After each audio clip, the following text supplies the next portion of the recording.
John is Senior Consulting Scientist at the Merritt Group, which he also founded, and is an internationally recognised expert in the design and evaluation of stereoscopic displays. He's worked for and advised companies small and large in the stereoscopic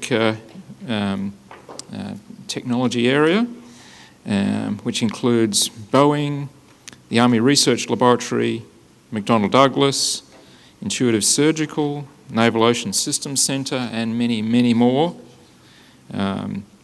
His involvement with Boeing recently has involved the in-flight refuelling systems that Boeing use and is used by the US Air Force. And in fact, we had a number of people from the Air Force attend our short course on Sunday who are using the system that John helped put together. He's got several patents to his name. He did graduate study at Harvard, and something that not many people would know is that his work has actually been copied by Salvador Dali. I'll say that again. Salvador Dali copied John's work in some of his experimental artworks. So ask John about that sometime. It's an interesting story in itself. He's been an expert witness in various court cases involving 3D, of course, and he'll probably kill me now, but John is almost 80. Can you believe that? 80 is the new 60, someone told me the other day. So John's talk is going to be covering a wide range of topics, and especially it should, over 50 years of working with stereoscopic displays. He has many anecdotes, insights and advice to provide anyone interested or even starting to think about using stereoscopic displays. Okay, so we today are going to talk about things I picked up in over 50 years of working with stereoscopic 3D systems of all kinds. And is that my remaining time there? No, okay. In the next 5 minutes, we'll cover 50 years of... All right. And I'm going to have to look here because my computer's not in front of me. So if you look at that, is there a pointer on here too? No. Put it there. I'll use this one, yeah. If you calculate what this must mean, then you can probably figure out I'm close to 80 right now. But I always liked this cartoon, and I think most of you can figure out that the guy in the doorway is saying, I think you must be looking for 3D. Something about that cartoon always appealed to me. Now, if you will put on your anaglyph glasses, these red ones, and I'll tell you when to put them on and take them off, because sometimes we want to look at an anaglyph, and we need to have the run lights down for this. We don't want this to be the black level here. We want it to be more like this, way down. So this starts to look black. Can you go down a little further? Okay, that's good, that's good. All right, so now, if you look at this picture, which is kind of exemplary, you can see a red telephone pole here with the transformer and the other one. This would be the image for the right eye, and this is for the left eye. Let's see. Now, this image here is the left eye, that's the right eye. And off into the background, And if you look at this, I put this up simply because it's kind of exemplary of a good stereo image. And fortunately, it's not reversed. If you simply turn your glasses upside down and look through them, you'll see what reversed stereo looks like. And I will talk to you a bit further on about how many times I have seen reverse stereo in people's exhibits in their laboratories and so on. Another thing that's important to note is right here in the corner, you notice that this sidewalk does not stick out through the frame. And everything goes off to infinity very nicely. Okay, so that's an example of a stereo image that's adjusted correctly. Now, don't say what this is if you see it. Don't say it out loud because we're going to talk about this later. But this is a pattern of black and white, and it exemplifies what your visual system does all the time. It takes retinal images like this and interprets them. In the back of your head is two buildings down there in the basement level with photo interpreters that interpret what the retinal images are probably caused by. They have to infer from the image on the back of your eye what's out there in front of you causing that image.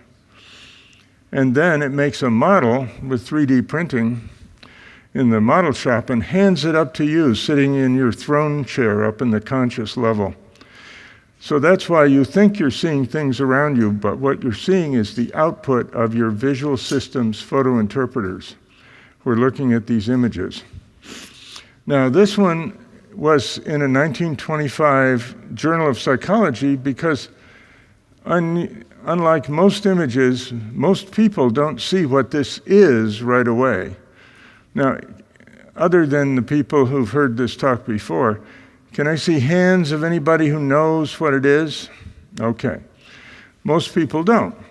Later, I will give your visual system some hints by talking through the auditory nerve to the visual centers in the back of your brain, and they will say, oh, that curve does fit the data.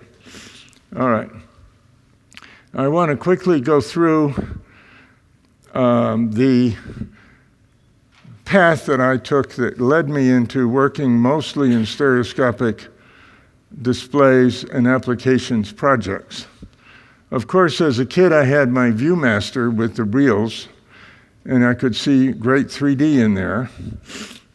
And then, of course, in the 50s, there was a sudden surge of enthusiasm for 3D movies. And in the past, I don't know, have they come about every 10 years, Andrew? Something like that, maybe. Yeah, about every 10 years, there's another reawakening of interest in 3D. And the last one was when Avatar came out.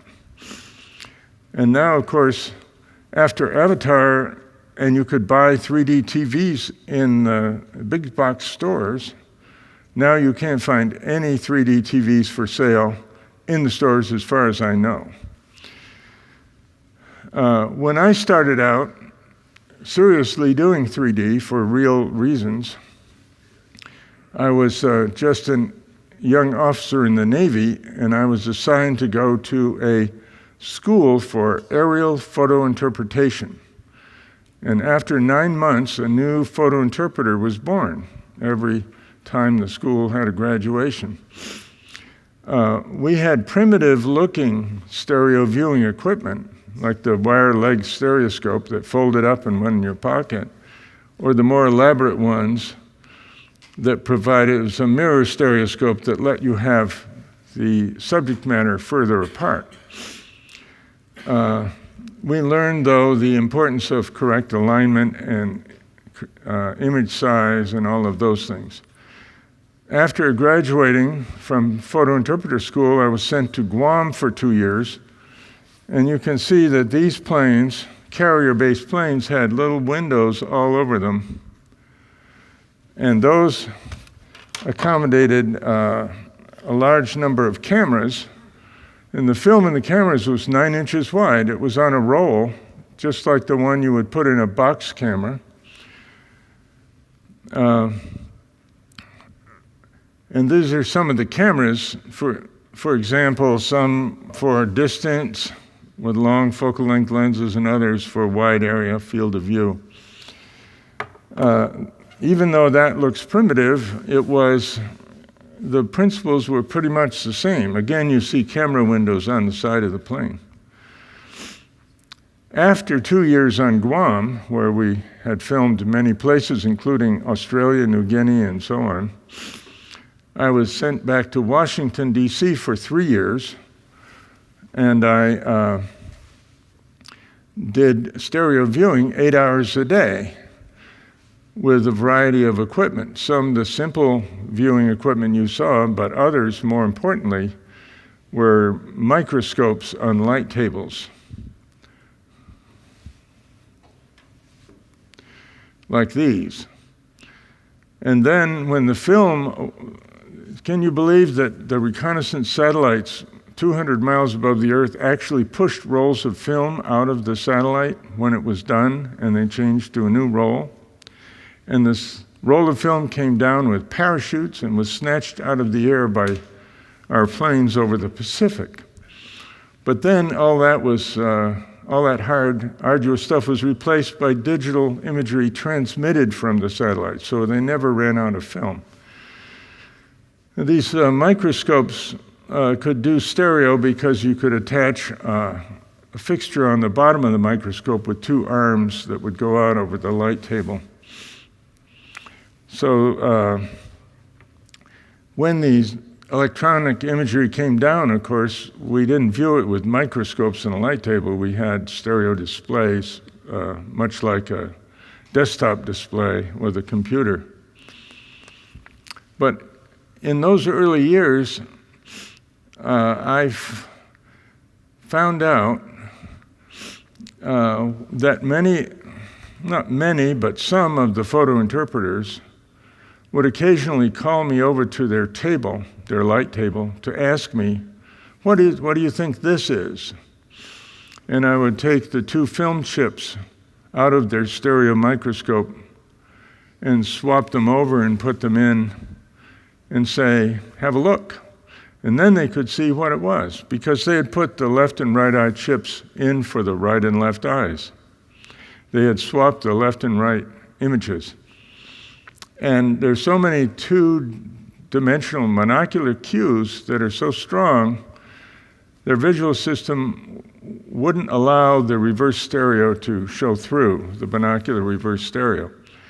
So then I began to get the idea that you have to be careful when you set up. Then many years of projects and research followed, and some of them were pretty interesting. The first one was in Hawaii, and I went out as a consultant for 2 weeks at a time frequently to set up a research program to study the benefits for working with a remote control manipulator, where you have one end and move it around and grasp things, and the other end can be down 12,000 feet underwater. But we set up a lab to simulate being underwater, and people sat in one room and controlled something that looked like a robot, but it was a Telly Robot manipulator in the adjacent room doing tasks. And I'll say something about the results of those studies. There was a DARPA program to compare 3D versus 2D systems for airborne, like the drones we have today, ground vehicles, and undersea vehicles. They called GATORS, Ground Air Telerobotic Systems. And then the Army Research Lab, simultaneously, I was consulting there on night vision devices. Previously, soldiers had a single tube on their helmet that gave them either thermal or intensified low light level imagery. And we studied what would happen if you had 2 tubes up here instead of just one. And we found that it would be very important for traversing off-road terrain at night. And then we also, for the Army, created a number of training simulators where people would see themselves driving down a road looking for bad things buried in the road that would explode, IEDs. And we found everyone thought that training with a 3D video was much more effective than with a 2D conventional video. Now, I mentioned the DARPA program, and this was one of the exciting outcomes of the program. At that little lab in Hawaii, we scrounged various things from various places.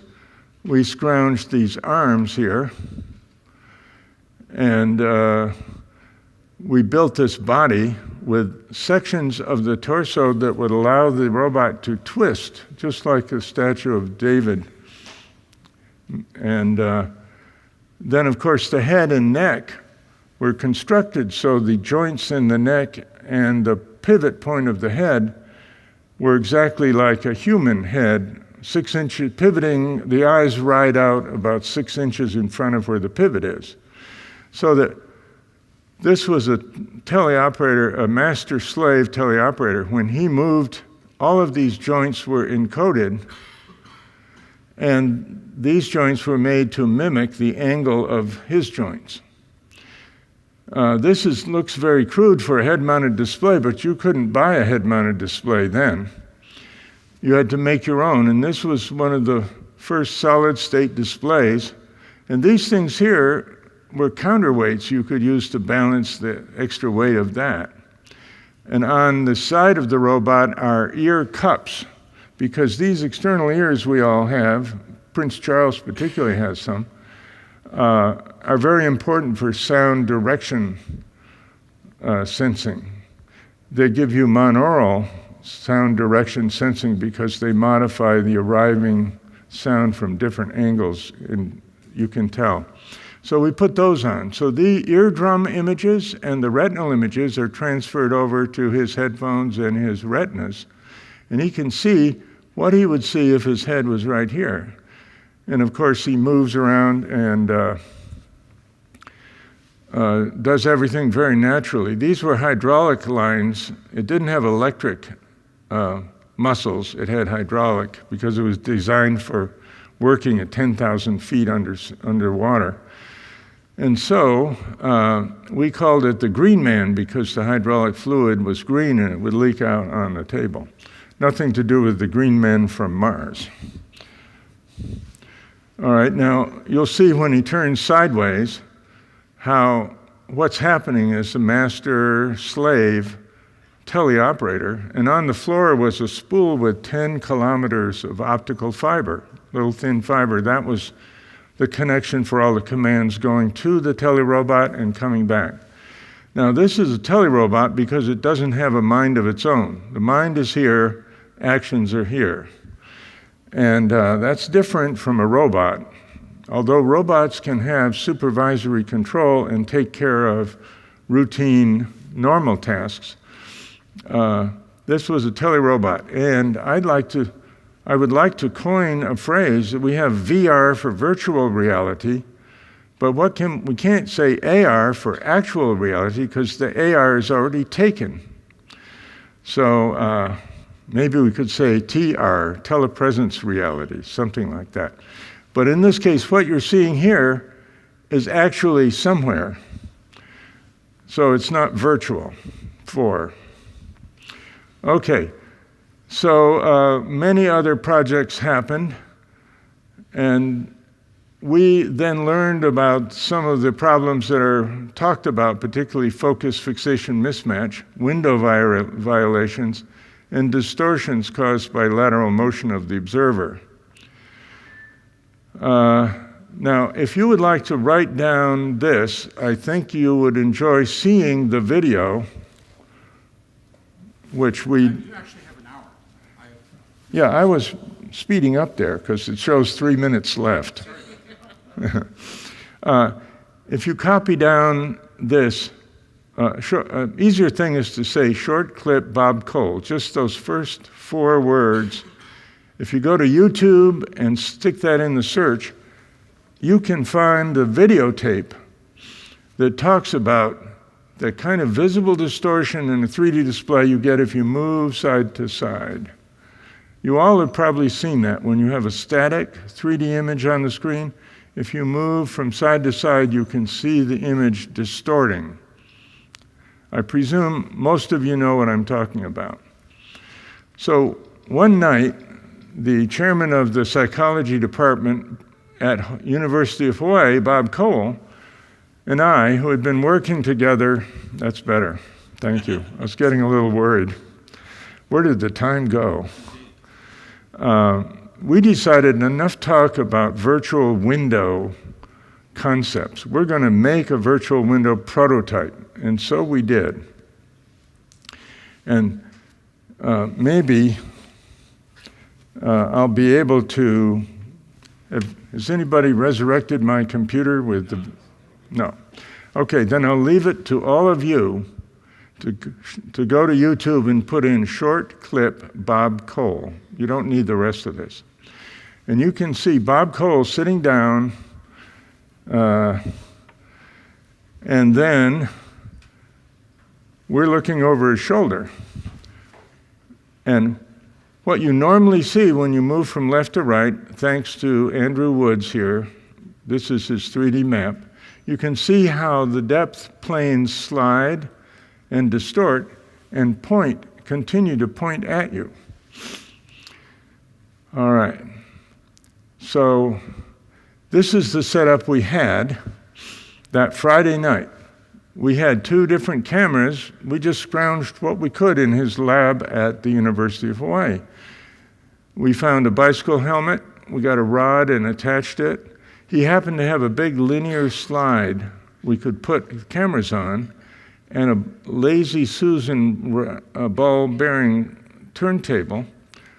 And then we had to connect the cameras to a rod that went through a slider here, so as it slid from here to here, they would keep pointing at the target, which is a tangle of wire. Then you'd come into the target with your manipulator and try and turn off this light, and another one would come on randomly. So you had to work your way through the tangle of wire. Here we had a stereo TV that was right here at the center. So I wish I could play the video, but if we can't, that's all right. It's in the Keynote folder on my computer. You got one? Okay, good. Yeah, and so what happened was when this rod was not hooked up, when he moved left and right, nothing changed on the screen, and he saw this kind of distortion I talked to you about. But then, okay, good. You need a light? No. So what you're going to see is when, okay, now, see when he has no rod attached, the picture on the screen didn't change. Now, when he attaches the rod, notice looking over his shoulder, we see the scene transforming.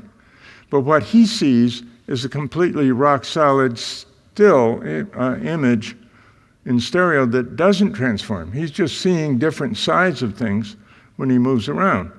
Now, there's the rod and the linear slider. And notice both cameras are different, but they're matched with focal lengths, so you get good stereo.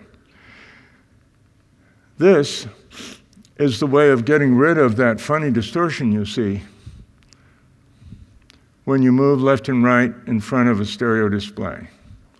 This was Friday night, about 10 o'clock p.m. when we got it working. Notice that had to be there so the rod could slide a little bit when it went through. So this was the beginning of a long series of experiments at the University of Hawaii Psychology Department, where some of his graduate students took this system and ran subjects on and on for years under different conditions. But this is the virtual window concept that I don't think I've seen on large desktop monitors elsewhere. Thank you.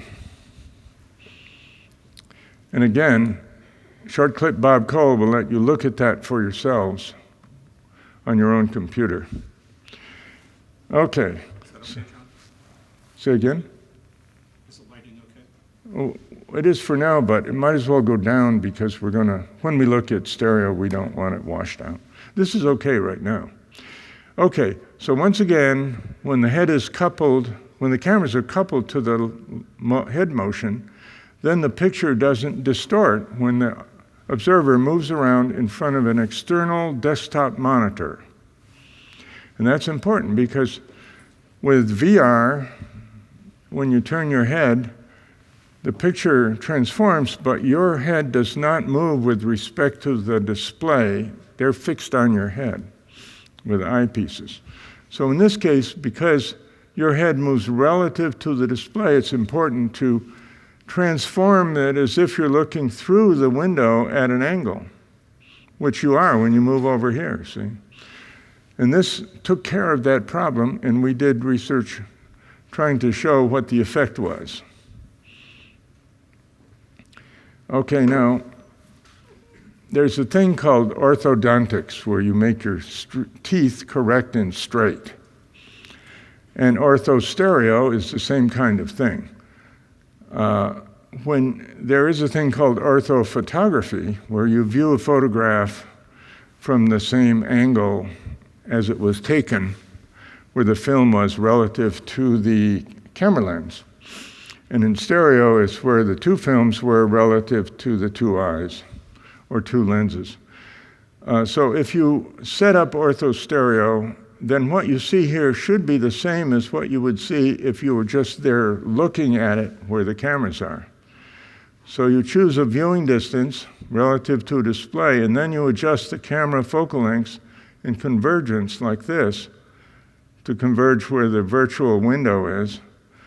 You have your cameras parallel instead of towed in. Towing in, I need 2 water bottles, don't I? Like this. Towed in is where you take the cameras and actually move them so the fronts are closer than the back. Andrew's 3D map program will show you that's a bad idea. We'll look at that. The camera convergence distance D is equal to the viewing distance D. The screen width and so on is exactly the same. So the field of view of the camera matches the field of view of the display subtended at your eye. And the separation should be the same as the separation between your eyes. And in order to converge the lines of sight, you shift the chip inside the camera, or else use a chip big enough so that you can use part of the chip and move the part you're using, subsection, around. Some cameras, video cameras for the home, to take out handshake, actually move the part of the chip they were taking the image from around. So that's been done.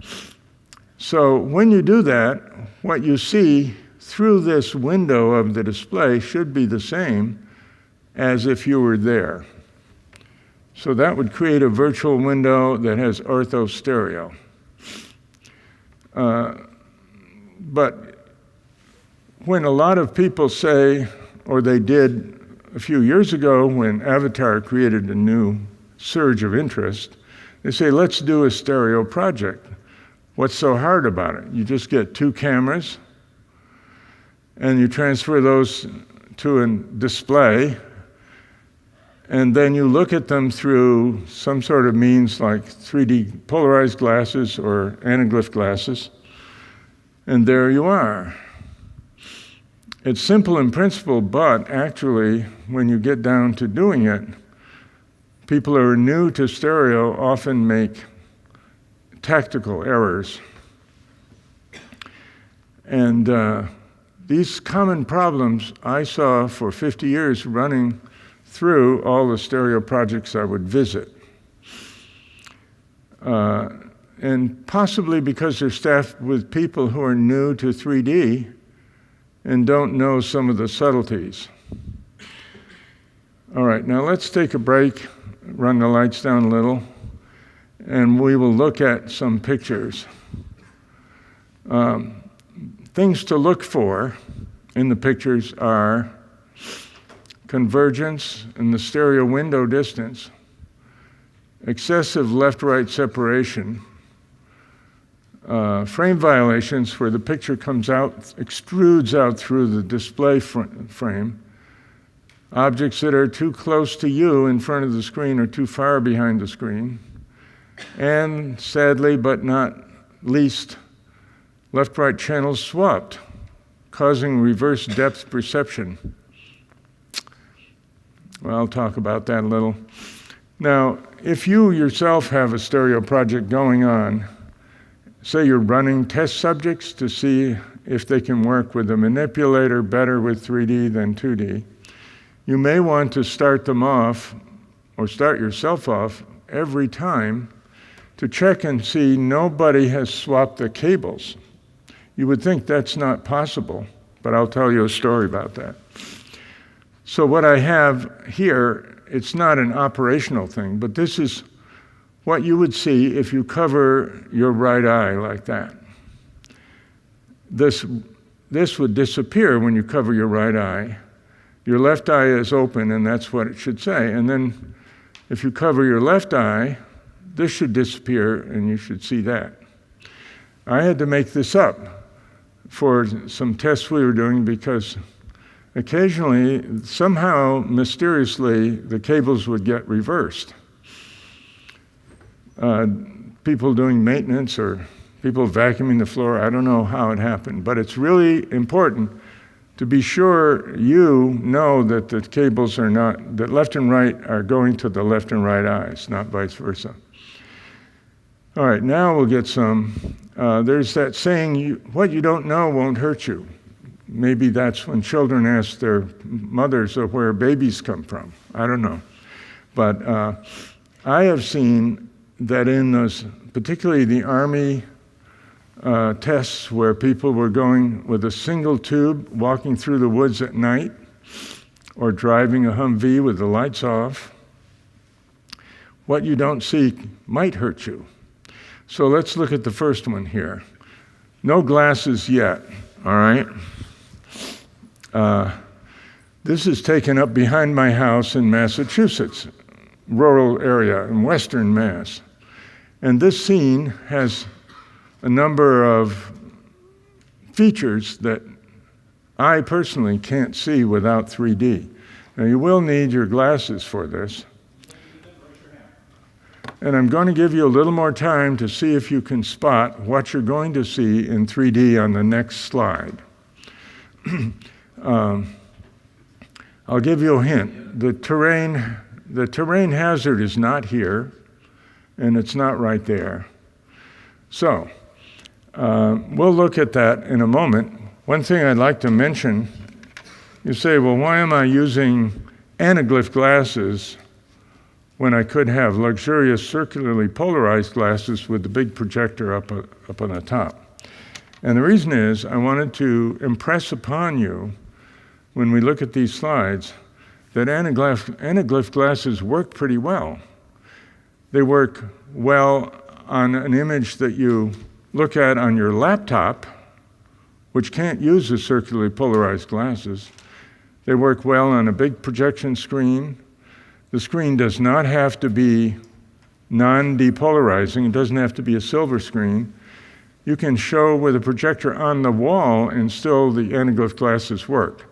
So even though the anaglyph glasses are kind of made fun of because they're hokey from the 1800s or whenever they first came out, they are actually quite useful because when you go somewhere and show people things, they don't have to have a special projector, a special screen in a boardroom or whatever. So now put on your anaglyph glasses and we'll go for it. Now you're going to see, give your eyes a moment to adjust to the colors, being different in each eye. And I won't have to tell most of you, excuse me,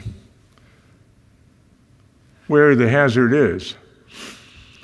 Now are there people in the audience who can't see a big terrain hazard here, a drop-off?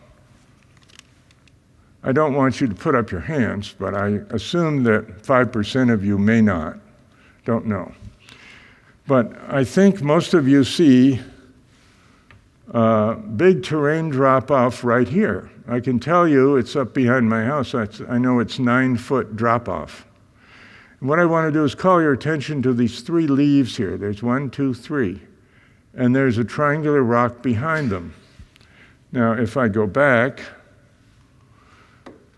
here's the 3 leaves and the triangular rock.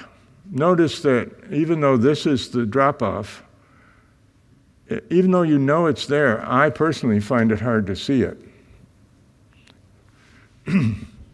Also, I find hard to see that this thing here is halfway down, which you can see. It's not all the way down. And then there's some undulations out in here. Okay, now if you take your glasses off for a moment, I will point out that you see the red and cyan images here. They're maybe a little bit further apart than your eyes. I'd have to put a ruler up there. But this left eye image and right eye image can't be much further apart than your eyes, or your eyes would have to go out beyond parallel, like Marty Feldman in Young Frankenstein. So, now an idea or principle that I picked up is that it's a good idea to show the 2D versus 3D on the same slide at the same time, because then people can look back and forth, say from the leaves and the rock. They can go from here to here with their own eyes and check out this halfway down thing and look back and forth between the 2D and 3D. So if you can put the 2D and 3D you want to have compared on the same slide, let people go back and forth themselves, that's a good idea. And this is, of course, the result of using a single tube, 2-dimensional monocular night vision device. You don't see these things. Now here's some rubble in a war area where buildings are demolished. And what you don't really see here is this drop-off between the brick wall and that. If you have to negotiate this, you really have to go by feel, and you have to go slowly. And again, if you put them both on the same screen at once, then people can go back and forth. This guy is going to do a lot better in low light conditions if he has 2 tubes instead of 1. Now, many of you heard of the term 2.5D. It's not quite 3D, but it looks pretty good. And you can see a lot. This is the Empire State Building in New York City.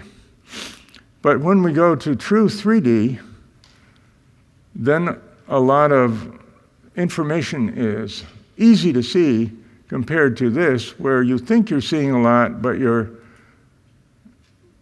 not really seeing as much. Again, 2.5D and 3D. Now in 2.5D, what they do is resort to rotating a model so that you have motion parallax depth cues which work for a single image.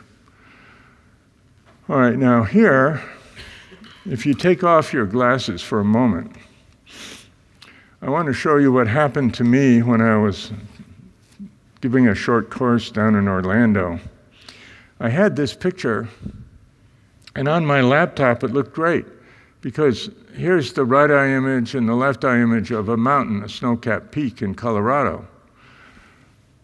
But what happens is, if it looks good on your laptop because it's not too far apart, when you go and project it on a giant screen, these things will get more separated than your eyes are, and your eyes will have to diverge beyond parallel, something that's uncomfortable. So what I did is I tried to show you what it would be like. And down in Orlando, people could not view this because it was on a big screen and they were too far apart. So what I had to do was go into the images and move the peaks closer together, you see up here. And now if you look at that, you'll find that it's more comfortable because they're not too far apart. But look right here, where you come down this, you see air, and right at this point, the picture starts to come out through the frame. Can you see that? This is a frame violation, or sometimes called a window violation. The stereo window is violated. So in the first one, you notice right here, there's no frame violation. Nice airspace in here, and the picture just comes right to the bottom. But then you may have trouble out there. Now, does anyone here, please tell me, have any trouble fusing that mountain peak? Is everybody able to fuse it? Now, when you're further back, of course, it's easier because you don't have to diverge your eyes as much. That one there, you can see a little trouble with that? I'm up close, so I have to work at diverging my eyes to fuse it. So remember, here's a tip. This is tip number 1. If you are going to give a presentation, watch out for the difference in the screen size when you're at the presentation and what you have on your laptop.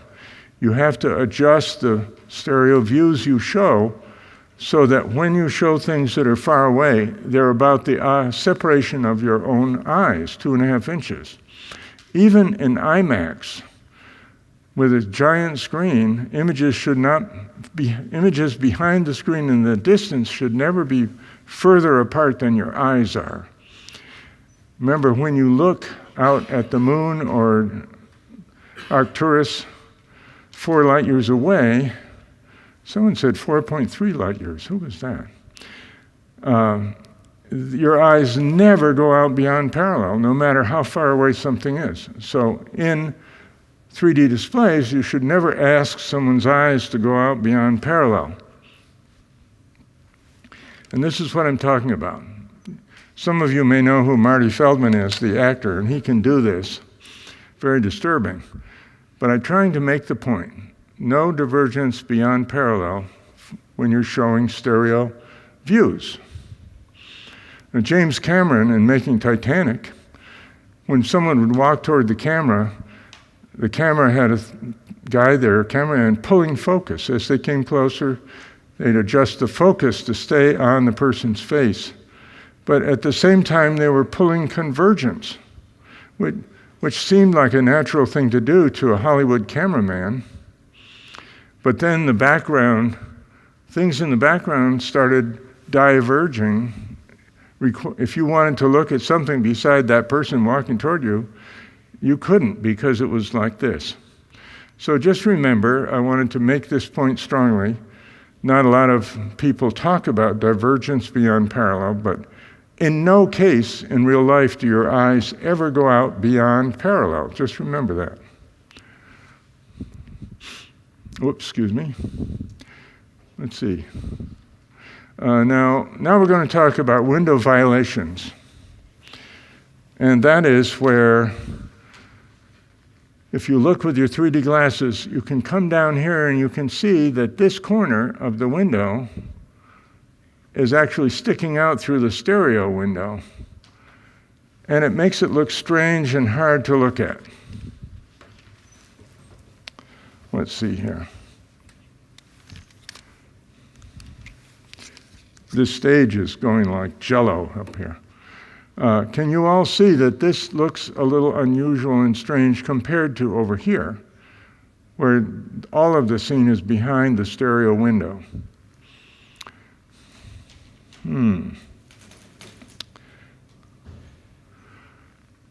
This must be a different version of my slides, because I remember last night adding the words frame violation or AKA window violation, but we'll see. All right, does anyone happen to know where this is? You can take your glasses off. Does anyone in the room know where this picture was taken? Mars. Well, I know that you've seen it before. Does anyone else? No. All right. This is the Twin Peaks area. Remember they did a TV program called Twin Peaks? In Mars, and if you were standing there, you'd see this little rock. It probably hasn't moved since the picture was taken. Now, we'll look at it in stereo, and we'll see that when NASA put it up on their website, they had horrendous frame violation. Notice right here is where it starts to come out in front of the frame. And you can get so you can see it along the sides here. And that's frame violation. And it's not a good idea. If I go back, you'll see it's fine with 2D, there's no violation, but here there is. And if we look here, you can see how I was able to fix it in the lower picture by sliding the images. Whereas up in their original, I put a pole here, and you can see right there is where the pole goes inside the terrain. Some of you may be able to see that. So this is the original picture where the window violation begins right here and comes out, and here it is where it's fixed. So it's all behind the frame. And this one, I tried to do it. Now, let's see if it's too far apart up here. Right there, take a look without your glasses. That shouldn't be more than 3 inches apart. And it may be. I really couldn't tell in advance how big the screen would be. And right here, there's a little frame violation, but generally all the terrain is behind the frame. Now you say, well, what can you do about it? What can you do about frame violations? Up here you can see there's one where the smokestack's cut off by the frame. It's in front of the frame, but it's cut off. And here the cow catcher on the locomotive is cut off by the frame, and this is a frame violation area. So here we go. This is a tip. You can do this to fix the frame violation. You can let the locomotive come out in front of the frame. And the way you do it is by treating this part of what is the stereo display, just treat it like a frame. And then you can use that for image and makes it look very dramatic as though it's coming out of the frame. Like the ads you see in magazines for 3D viewing systems where they're always coming out of the TV screen. So let me go back now. You can see there it is with frame violations, and here it is, because this is actually part of the display screen, this margin. It's made to look like a frame that's smaller than the actual display. And I think that's really kind of fun. Okay. Now you can deal with frame violations by letting things come out through the center of the screen. They don't touch the edges, there won't be a frame violation. So you can use a black frame border that's really part of the display image. Okay, now, dear to my heart is aerial photography, because I spent so much of my time with it. And when Microsoft tried to start competing with Google, Microsoft took imagery that most states have obtained by flying airplanes and flight lines across the state. And they have all this imagery, and it overlaps from frame to frame so that you can get stereo. Now, if there's anybody in the audience who can fuse things by crossing their eyes, can you let me know? All right, I've set up a couple of helper blocks here. If you can bring those together by crossing your eyes, you should see that in left-to-right correct imagery. Anybody get it? Thank you. It's not a waste of time. Other people can learn how to do that by putting a couple of yellow number 2 pencils on a table about 4 inches apart, looking down at them, and working at bringing them together by crossing your eyes up here. At first, they'll be out of focus, but then pretty soon, like riding a bike, which seems impossible when you start, riding a bike is very easy once you've learned it. And so is cross-viewing. I think people here would agree, the ones who have learned to do it. So this is my house in Western Mass, and the cliff you saw is back here across the pasture and up the hill, right about there. So now we'll use anaglyph, but I do encourage you to try to learn this cross-viewing technique on the web, you can put in cross-view stereo or free view, and you can find endless pictures people have put up in this mode of viewing where you just cross your eyes to bring them together. All right, now what is it with this? What am I pressing? Oh, it's the one just below it, sorry. There we go. Now, before you put your glasses on, notice the image here of this little white enclosure is also, there's one eye, there's the other eye. So these may not be, they're close, but they may be a little far apart for you. I think I should have put them further than that. But how many people can actually fuse this comfortably? I suppose most of you can.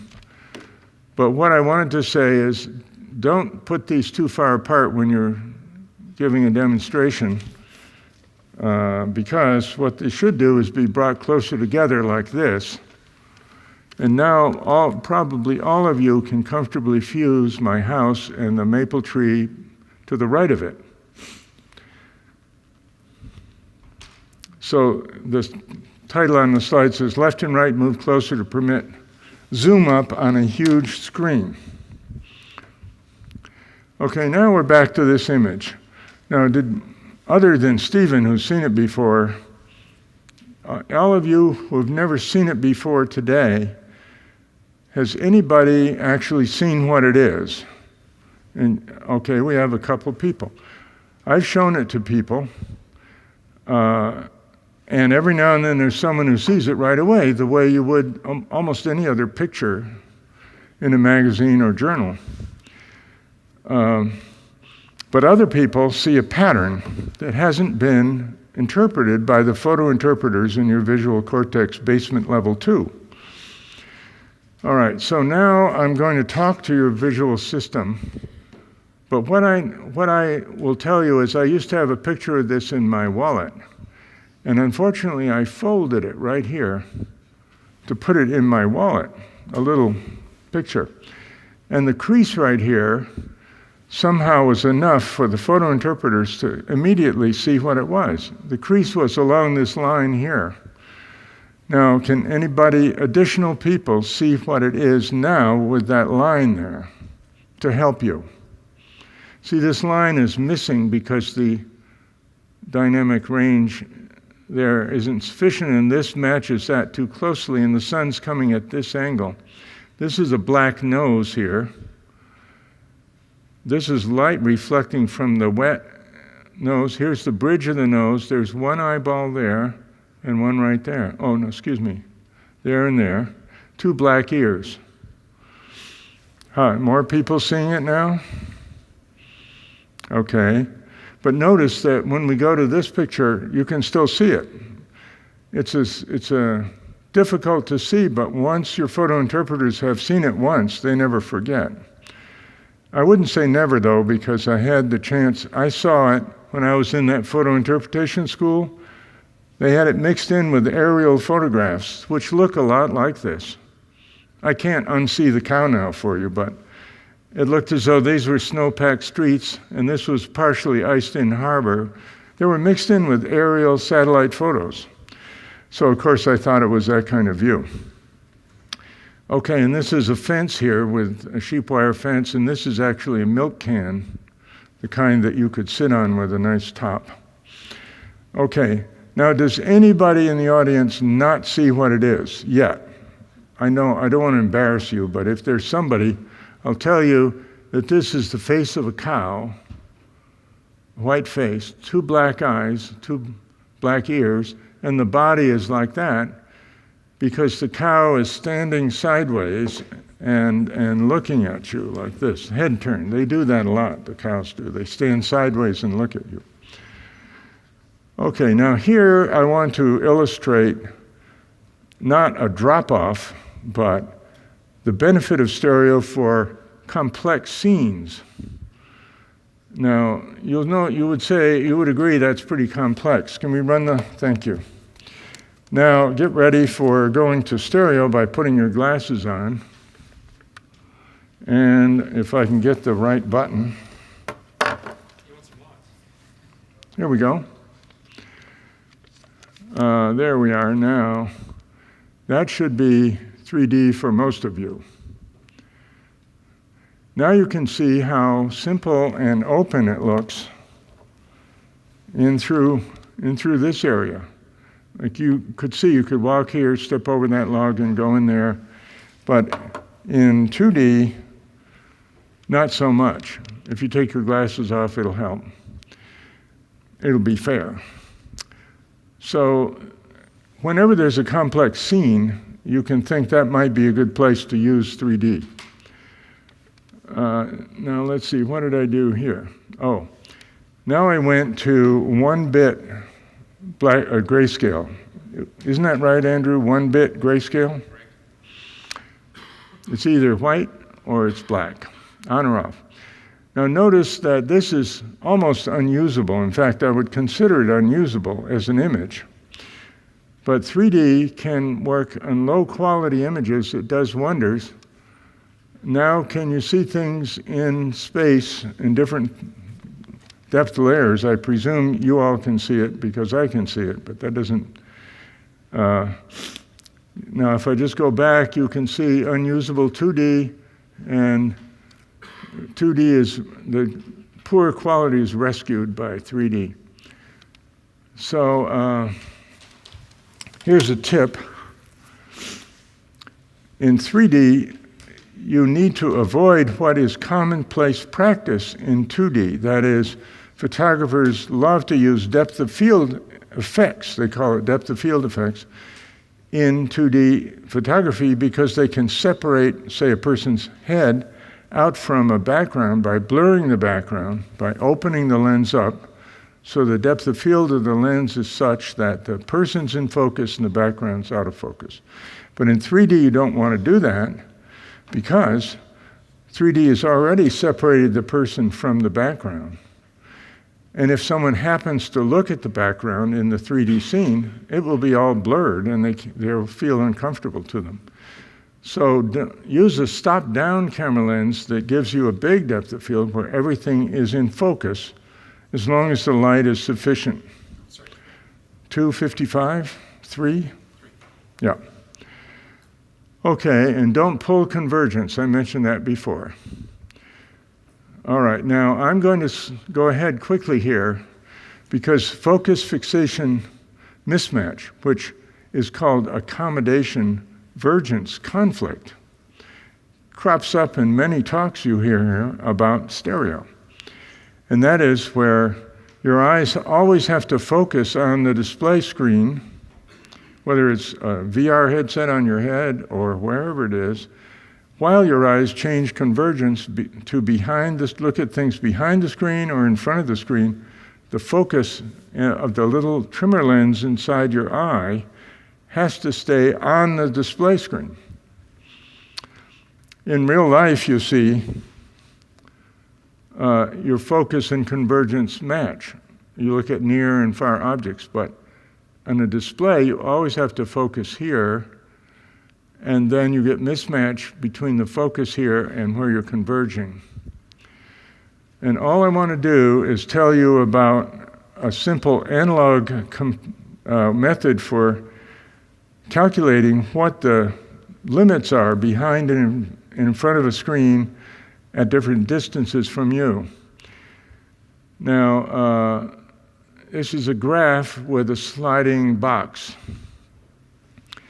Now, if you would go to Excel and print out a graph of your own with meters down here and diopters here, or you can put feet if you're from this country where everyone hasn't graduated to meters yet, and you can see that the diopter power or the optical distance of things is almost asymptotic here until you get to 2 meters, and then it starts going up rapidly.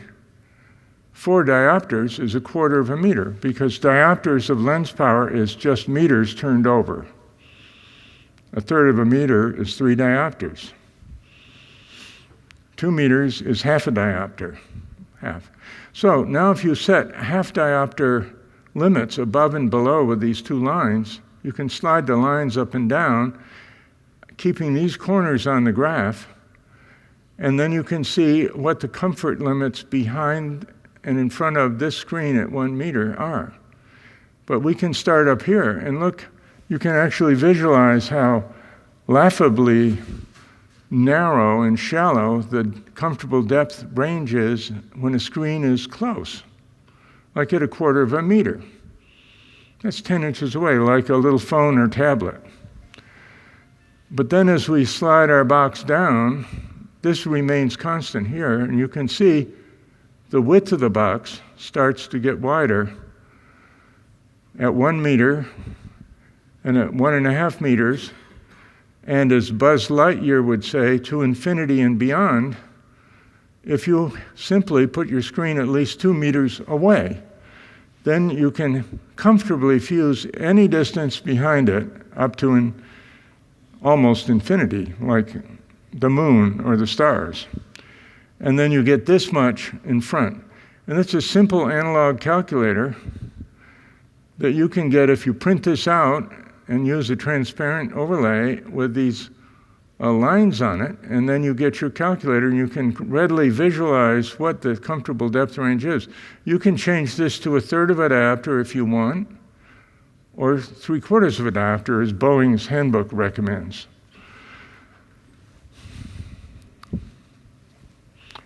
Get your picture? Have you got it? Okay. All right, so that's a tip for you, an analog calculator for the range of comfortable fusion behind and in front of the screen. 0, what does that mean? You're out of time. Out of time. Okay, so anyway, if it's brighter screen and further away, that helps with comfortable fusion either behind or in front of the screen. That's your last tip.